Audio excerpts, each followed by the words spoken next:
एक प्रश्न संख्या 1 क सरस्वती पंडिता इति उपाधिभ्याम का विभूषिता। तो इसका उत्तर होगा रमाबाई। फिर है दूसरा प्रश्न, रमा कुतः संस्कृत शिक्षा प्राप्तवती। रमा स्वमातुः संस्कृत शिक्षा प्राप्तवती। तो इसको एक वन वर्ड में आंसर लिखना है, एक पदेन। तो यहाँ पर होगा स्वमातुः। फिर है रमा केन सह विवाहम अकरोत्। रमा ने किसके साथ विवाह किया। तो उत्तर होगा विपिन बिहारी दासेन सह। फिर घ में प्रश्न है, कासाम शिक्षायै रमाबाई स्वकीयं जीवनम अर्पितवती। किसकी शिक्षा के लिए रमाबाई ने अपना जीवन अर्पित किया। तो यहाँ पर प्रश्नवाचक शब्द है कासाम, किसके लिए, तो नारी नाम, नारियों की शिक्षा के लिए। फिर है रमाबाई उच्च शिक्षार्थम कुत्र अगच्छत। अर्थात रमाबाई उच्च शिक्षा के लिए, हायर एजुकेशन के लिए, कुत्र मतलब कहाँ पर, अगच्छत गई। ठीक है। अब देखो यहाँ पे उत्तर मैंने यहाँ पे डिस्प्ले कर दिया है। पहला है रमाबाई, दूसरा है स्वमातुः, तीसरा है विपिन बिहारी दासेन, चौथा है नारीणाम और पांचवा है इंग्लैंड देशम। अब प्रश्न संख्या 2 जिसमें प्रश्न निर्माण करना है। प्रश्न निर्माण करना है। प्रश्न है रेखांकितानि पदानि आधृत्य प्रश्न निर्माणम कुरुतः। रेखांकित शब्द का अर्थ है अंडरलाइन, जो रेखांकित किया गया है उसी शब्द को आधार मान करके प्रश्न का निर्माण करना है। ठीक है। तो यहाँ पर है रमाया षष्ठी विभक्ति और सप्तमी विभक्ति, षष्ठी और पंचमी विभक्ति में ये रूप बनता है एक वचन में। तो रमाया अर्थात रमा की, तो प्रश्नवाचक शब्द होगा कस्याः। कस्याः पिता समाजस्य प्रताड़नाम असहत। किसके पिता ने समाज की प्रताड़ना को सहन किया।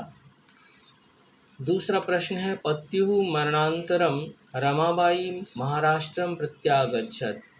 पति की मृत्यु के बाद रमाबाई महाराष्ट्र वापस आ गई। तो यहाँ पर पत्युः शब्द है, पति शब्द से पत्युः शब्द बना है षष्ठी और पंचमी में। तो यहाँ पर भी पंचमी का ही प्रश्नवाचक शब्द आएगा है। तो यहाँ हो जाएगा षष्ठी का प्रश्नवाचक शब्द आएगा कस्य। कस्य मरणांतरम रमाबाई महाराष्ट्रम प्रत्यागच्छत। और बाद में प्रत्यागच्छत के बाद प्रश्नवाचक चिन्ह लगाना नहीं भूलना है, लास्ट में प्रश्नवाचक चिन्ह लगेगा। ग में है रमाबाई मुंबई नगरे शारदा सदनम स्थापयत। रमाबाई ने मुंबई नगर में शारदा सदन की स्थापना की।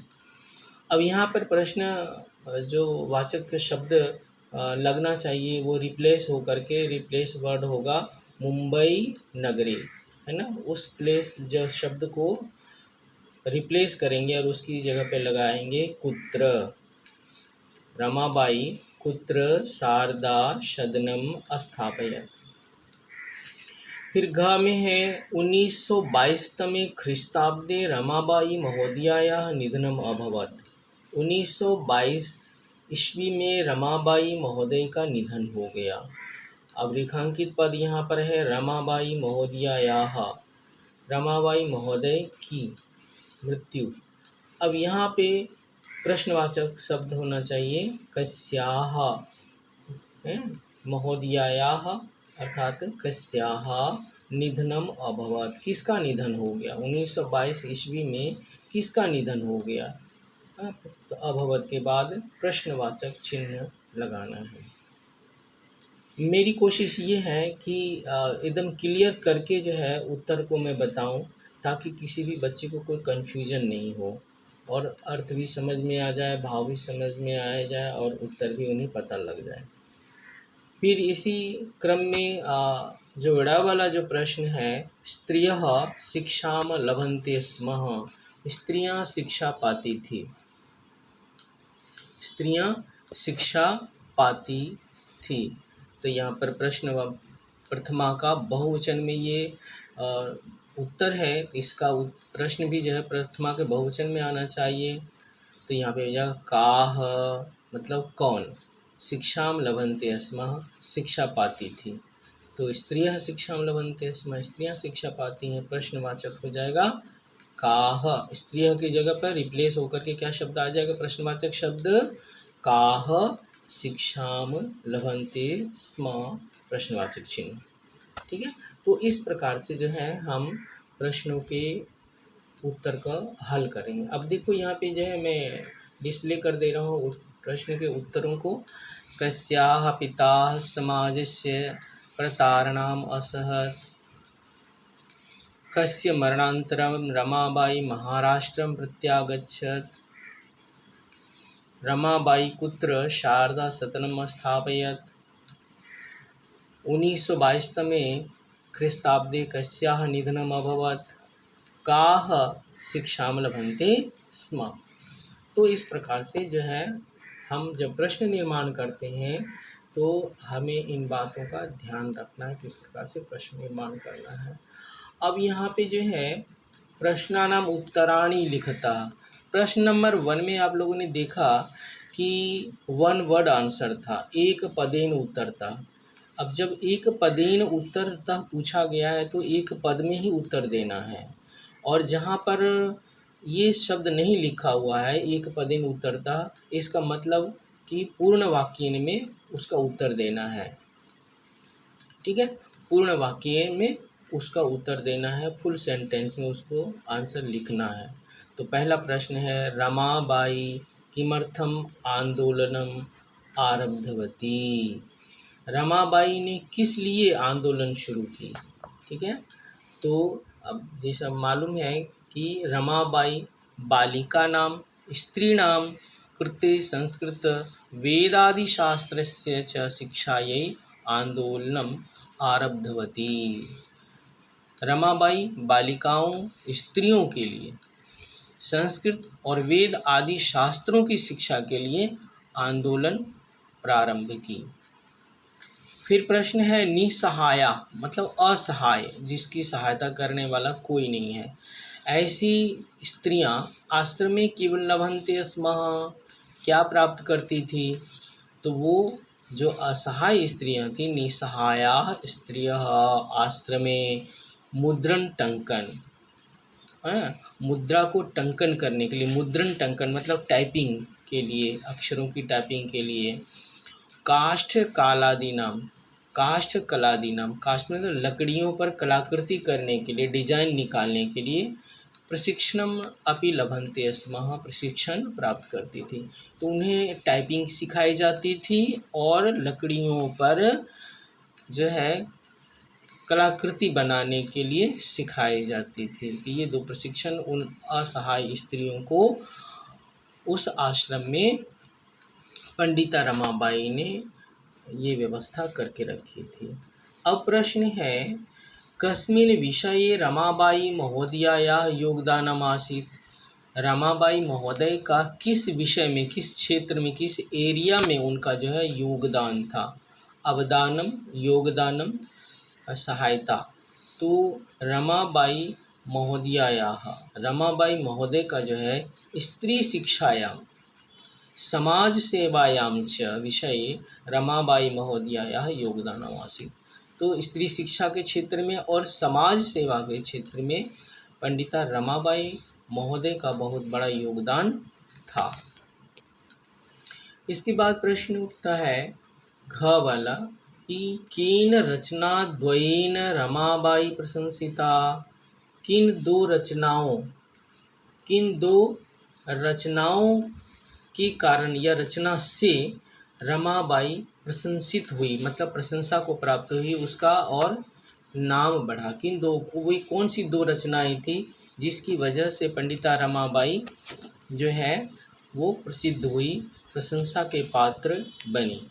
तो पहला ग्रंथ था, पहली किताब थी जिसका नाम था स्त्री धर्म नीति, मतलब स्त्रियों का क्या धर्म होना चाहिए। ठीक है, फिर हाई कास्ट हिंदू वीमेन, है ना, हाई कास्ट हिंदू वीमेन, ये 2 रचनाओं के द्वारा पंडिता रमाबाई जो है प्रशंसा पाई, प्रशंसा का पात्र बनी। तो इस प्रकार से जो है ये 2 रचनाएं थी उनकी, जिसके कारण से उन्हें समाज में प्रसिद्धि मिली। अब प्रश्न संख्या 4। प्रश्न संख्या 4 में अधोलिखित पदानां निर्देशानुसारं पद परिचयं लिखतः। नीचे दिए गए पदों के अनुसार, नीचे दिए गए पदों के अनुसार पद परिचय। पद परिचय का मतलब क्या होता है? पद परिचय मतलब एक एक पद का, एक एक शब्द का पूरा परिचय लिखना है।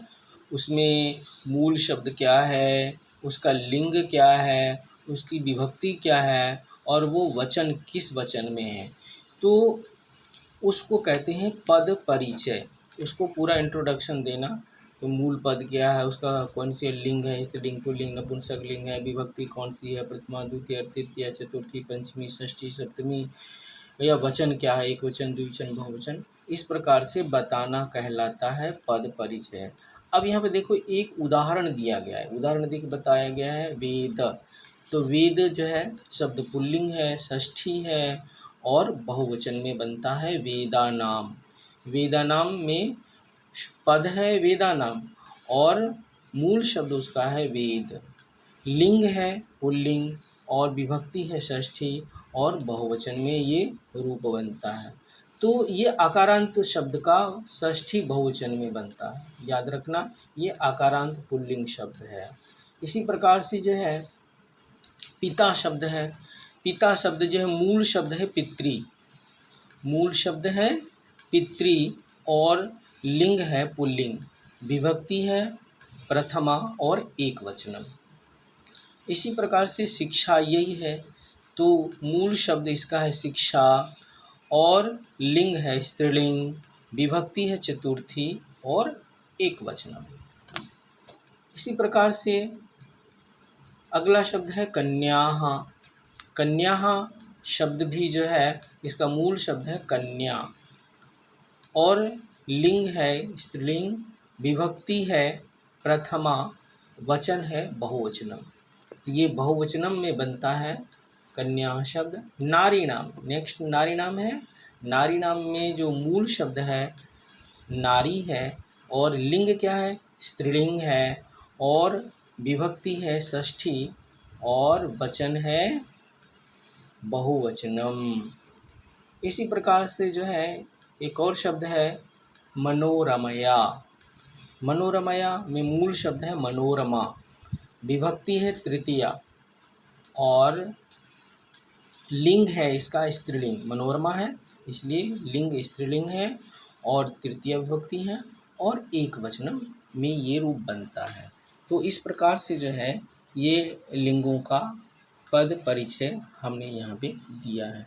अब मैं आपको डिस्प्ले कर रहा हूँ, यहाँ पर वे शब्द जो हमने अभी बताए हैं वे इस प्रकार से हैं।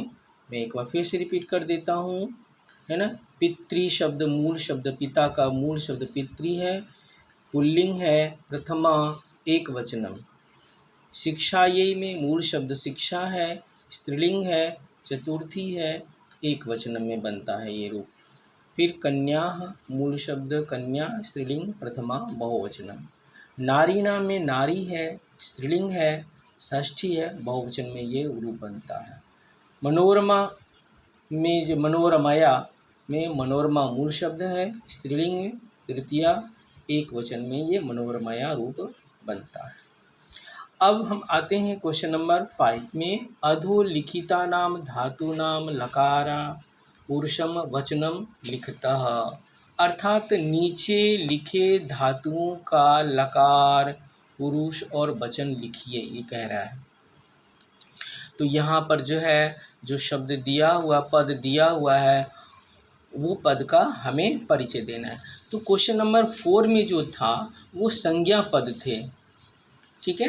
क्वेश्चन नंबर 4 में जो था वो संज्ञा पद था और ये जो पद है ये पद क्रियापद है ना, क्रियापद और संज्ञा पद। तो ये क्रियापद है। अब जैसे यहाँ पर दिया गया है, पूछा गया एक एग्जाम्पल दिया गया है आसीत। आसीत में जो है मूल धातु है अस, लकार है लंग और पुरुष है प्रथम और वचन है एक, एक वचनम। तो आसीत में अस धातु लंग लकार प्रथम पुरुष एक वचनम। इस प्रकार से इसको समझेंगे और उसको लिखेंगे। इसी प्रकार से कुर्वंती में मूल धातु क्या है? क्री,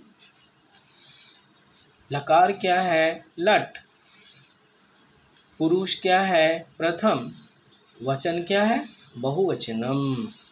तो इस प्रकार से जो है हमें परिचय देना है। तो ये क्रियापदों का परिचय हमें इस प्रकार से देना है। आगच्छत, आगच्छत में क्या है? आगच्छत में आ उपसर्ग गम धातु से बनता है। मूल धातु है गम, उपसर्ग यहाँ पर नहीं पूछा गया है तो हमें लिखने की आवश्यकता नहीं है, है ना। केवल लिख देना है धातु में गम, और लकार में हो जाएगा, लकार में हो जाएगा लट भी। अगर हम इसको आगच्छत को अग, है ना, आगच्छत मतलब आया, भूतकाल में इसका अर्थ लेंगे तो ये धातु इसमें लकार हो जाएगा लंग, और विभक्ति प्रथम पुरुष होगा और एक वचनम होगा। निवसंती में इसी प्रकार से नी उपसर्ग वस धातु है, तो धातु लिखेंगे वस, फिर लकार लिखेंगे लट, पुरुष लिखेंगे प्रथम, प्रथम पुरुष, और बहुवचनम, ये बहुवचन में बनता है। निवसति, निवसतः, निवसंती, ऐसा रूप बनता है। गमिष्यति, जैसा कि वहाँ ऊपर में आया था आगच्छत, वहाँ पर गम धातु है, इसमें भी गम धातु है। ये जो है रूप बनता है लिट लकार, मतलब भविष्यत काल में। जाएगा, तो गम धातु है, मूल धातु गम है, ठीक है। इसके बाद जो है लकार लिखेंगे लिट लकार, इसके बाद पुरुष लिखेंगे प्रथम पुरुष, और वचन में लिखेंगे एक वचन। इसी प्रकार से जो है अकरोत शब्द है, अकरोत कैसे बना है? ये भी लंग का रूप है, लंग लकार में बनता है। जिस भी क्रियापद के आगे अगर अ लगा हुआ है उसका मतलब समझ जाना है कि वो लंग लकार का ही रूप है ना। तो यहाँ पर अकरोत है, ये भी लंग का रूप है। मूल शब्द है, मूल धातु है क्री, क्री धातु है, और लकार है लंग, पुरुष है प्रथम और एक वचनम। इस प्रकार से जो है क्री धातु लंग लकार प्रथम पुरुष एक वचन में अकरोत, जिसका मतलब है किया, इस प्रकार से रूप बनता है। अब यहाँ पर आप देखोगे जो मैंने बताया था वो यहाँ पर देखो, यथा आसीत में अस धातु लंग लकार प्रथम पुरुष एक वचनम, कुर्वंती में क्री धातु लट लकार प्रथम पुरुष बहुवचनम, आगच्छत में गम धातु लंग लकार प्रथम पुरुष एक वचनम, निवसंती में नी उपसर्ग वस धातु लट लकार प्रथम पुरुष बहुवचनम, गमष्यति में जिसका मतलब है जाएगा, गम धातु लिट लकार प्रथम पुरुष एक वचनम, और अकरोत क्री धातु लंग लकार प्रथम पुरुष एक वचनम। इस प्रकार से ये बन गया। अब छठे प्रश्न की ओर हम चलते हैं, जो कि हमें घटना क्रम में लिखना है इसको। ये घटना क्रम क्या होना चाहिए, हमें उस घटना क्रम में सभी सेंटेंस को रखना है, जिसे इंग्लिश में कहते हैं सीक्वेंस में। कहानी है, कहानी के कुछ अंश को जो है कुछ सेंटेंस को लिख दिया जाता है जो कि क्रम में नहीं रहता है, और फिर उसे जो है क्रम में लिखने के लिए कहा जाता है कि कौन सी बात, कौन सी घटना पहले हुई और कौन सी बात, तो पहली जो घटना हो उसको पहले रखना, जो बाद में हुई उसको बाद में रखना है। अब यहाँ पर मैं सेंटेंस को एक बार पढ़ दूँ, ठीक है, एक बार पढ़ दूँ सेंटेंस को। रमाबाई महोदयायाः विपिन बिहारी दासेन विवाह अभवत्। दूसरा है 1858 तमे ख्रीस्ताब्दे रमाबाई जन्म लभत। तीसरा है सा उच्च शिक्षार्थम इंग्लैंड देशम गतवती। चौथा है 1922 तमे ख्रीस्ताब्दे रमाबाई महोदया निधनम अभवत्। पाँचवा है सा मुंबई नगरे शारदा सदनम स्थापयत्। छठा है सा स्वमातुः संस्कृत शिक्षां प्राप्तवती। अब इसको ये जो सीक्वेंस में नहीं है, अब हम इसको सीक्वेंस में लिखेंगे, तभी परीक्षाओं में जो है इसका मार्क्स मिलेगा सीक्वेंस में लिखने के बाद ही। तो पहला होना चाहिए कि 1858 तमे ख्रीस्ताब्दे रमाबाई जन्म अलभत। तो 1858 में रमाबाई ने जन्म लिया। फिर दूसरा है सा स्वमातु संस्कृत शिक्षा, उसके बाद उसने अपनी माँ से संस्कृत शिक्षा पाई। इसके बाद क्या हुआ, उसके बाद रमाबाई महोदया विपिन बिहारी दासेन सह विवाह अभवत्। रमाबाई महोदया का विपिन बिहारी दास के साथ विवाह हुआ। इसके बाद क्या हुआ, इसके बाद वो उच्च शिक्षा के लिए इंग्लैंड देशम गतवती, इंग्लैंड देश चली गई। फिर क्या हुआ, सा मुंबई नगरे शारदा सदनम स्थापयत, उसने मुंबई में शारदा सदन की स्थापना की। फिर क्या हुआ, और फिर क्या हुआ, 1922 ईस्वी में रमाबाई महोदय का निधन हो गया, मृत्यु को प्राप्त हो गई।